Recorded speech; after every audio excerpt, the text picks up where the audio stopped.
out of breath because I just woke up, but I had to go to the door to pick up this. And yes, I will be doing a video on it because this is something that I've wanted since I was a little kid. And now I get to own it in a unique way.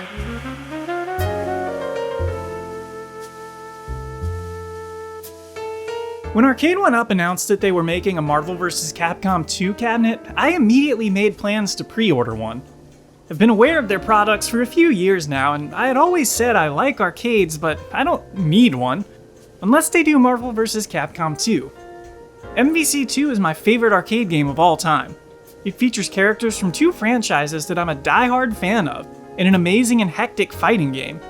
So owning a cab, even at 3/4 scale, would make a childhood dream come true, and give me that nostalgic feeling every time I fired it up. Then the cabinet arrived, and I put it together. And a month later, the last day I had to return it, I disassembled it, boxed it up, and returned it to Best Buy. Why, you ask? Well, the cabinet had glaring issues. I gave them a month to get their shit together, and they didn't. Input lag, dropped inputs, display lag, software and emulation issues, interface issues, random volume drops, and still, to this day, no online for Marvel vs. Capcom 2, the flagship title. I could do this better. So I did. I made my own arcade cabinet capable of running not just Marvel vs. Capcom 2, but tons of other games with some assistance. I will talk about my cabinet in great detail, but first I want to get the MVC2 cabinet issues that drove me to create this out of the way. When I first fired up the MVC2 cab, I quickly noticed the sticks felt a little tighter than the countercade I purchased to kind of test drive an A1UP product before committing to ordering MVC2. The buttons were kind of mushy, but functional.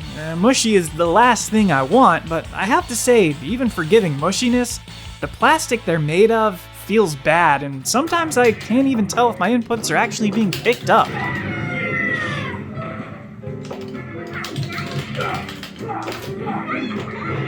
But I kept playing it. Bear in mind, I was training a good while before this cab came out on a Sega Dreamcast and a CRT television. I knew there would be some display lag on an HDMI monitor, but this felt worse than I expected. Did a lot of testing on this and came to the conclusion that this lag is not necessarily monitor related. I really think it's software related. Whatever processing is going on with the hardware, I don't think it's been optimized to run the game properly. For some odd reason, the character select screen was slightly slow. Even the audio was laggy and sounded to be a little bit flat.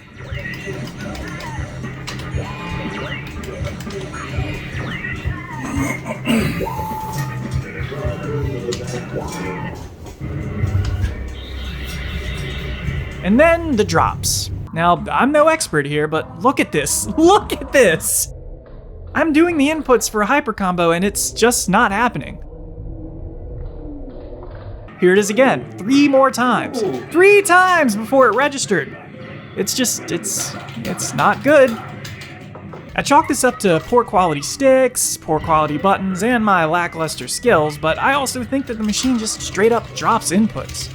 Or at least has a hard time detecting multiple button presses at the same time. And then the volume started randomly lowering itself. And this cabinet is loud as hell, which is an issue on its own, even at level like 2 or 3, but for the volume to be turning itself down just doesn't make sense. There are also random pauses in gameplay when even minimal action happened. I wish I had captured footage of my Gambit Sentinel Mega Man triple hyper combo. It was pausing for like seconds at a time. But the worst part is the lack of online functionality. Even to this day, there is still no online matchmaking for Marvel vs. Capcom 2. The other games have it, but the flagship title doesn't. A month went by after my cabinet arrived with no updates on when we could expect online to be enabled. Online play is why I wanted this in the first place, so I returned it. I'm an Arcade 1UP customer no more. Maybe they'll add online later and it'll be great, but I just don't trust them anymore. I mean, I couldn't even trust Justin Wong. If you don't know who Justin Wong is, he's a prolific fighting game champion, superbly skilled, he's performed phenomenally in a number of Marvel vs. Capcom 2 tournaments. So you'd think this man would be honest, and truth be told, I think he is. But I also think he's selling something here. Because obviously, I'm working on the cabinet. And it becomes obvious that his involvement has skewed his opinion. I truly don't think he's trying to deceive anyone, but I do think Arcade1Up used him to manipulate customers like myself. I love the best part is I love the marquee. The marquee is really nice. It just really lights up and it just kind of like screams Marvel's Capcom 2. Maybe I'm biased. Well, Justin, I can at least say you're right about one thing. The marquee is the best part of the cabinet, even if the artwork on it is a little bit fuzzy and the colors are totally off. But hey, that's the least of your worries if you still own an MVC2 cab made by Arcade1Up. So after Arcade1Up's failure to deliver on their promises, I got to thinking. You know, the old Arcade1Up MVC cabinet has some beautiful artwork, and I know people mod these things to run all kinds of games. And then I started to get an idea. Why not make my own MVC2 cabinet? I started by finding a local guy selling his MVC1 cab super cheap, no doubt in prep for his own MVC2 cab to replace it. Bought it for less than a third of the cost of the Marvel vs. Capcom 2 cabinet. Then I decided I would put a PC inside of this cabinet. I literally tore the PCB that powers the machine out and bought an HDMI encoder board to replace it, essentially acting as a second monitor for my PC. At this point, I technically could run games on the cab, just couldn't use the controls, which kind of defeats the purpose. So I had to figure it out. How do I make the arcade buttons work on a PC? Well, fortunately, USB encoder boards exist. I ordered a kit on eBay to replace all of the buttons and sticks in my cabinet. This did require some soldering to attach the cables and the joysticks. I had to pop out the old buttons and sticks from the control deck, but from there it's just a matter of plugging in each button input to the USB board and then running those USB boards to the PC. And just like that, we had arcade controls working and attached to the cabinet. Not only that, quality parts. These buttons click, the sticks resist and pop back into place. They feel great, and I immediately noticed I was performing better because the buttons had a tactile response, unlike the Arcade1Up stock parts. Then I realized I had another issue. The speakers in the cab weren't working. I figured out that for whatever reason, the HDMI board required another cable to output HDMI audio to the OEM speakers. I ordered one on arcademodshop.com and it was as simple as plugging it in and now I had audio. Then I realized I had another issue. The LED lights for the marquee and the control deck had no power going to them because the PCB that powered them was no longer being used. Again, I found a parts shop that sold the proper AC adapter and they lit up. But by now you're probably thinking, this sounds like you have a bunch of wires and cables all over the place. And you're right, but cable management is important. It's not really that bad, you just have to have a plan, and here's what I did. The monitor power adapter and the light power adapter are plugged into a power strip that sits inside of the machine. That strip is plugged into a kill switch, basically hitting a button will turn on and off the power to the power strip. I ran that out of the cabinet and stuck it to the side with some tape. Then I neatly tied up the cables inside of the cabinet and closed it up. Now it's as simple as hitting this button and everything turns on or off. The HDMI cable and USB cables have to run to the PC. You could easily just put a PC inside of the cab, but I just ran an extra long HDMI cable from the back of my PC into the cabinet. I then ran a USB extension cable out of the PC into a 4-port USB hub. I plugged in the 2 USB controller boards and a wireless keyboard trackpad combo in case I need to do any PC fiddling when getting games running. The 4th port, a USB-C cable, in case I wanted to play games with a regular controller for any reason or just charge my phone. You don't have to do this, but it does look cleaner.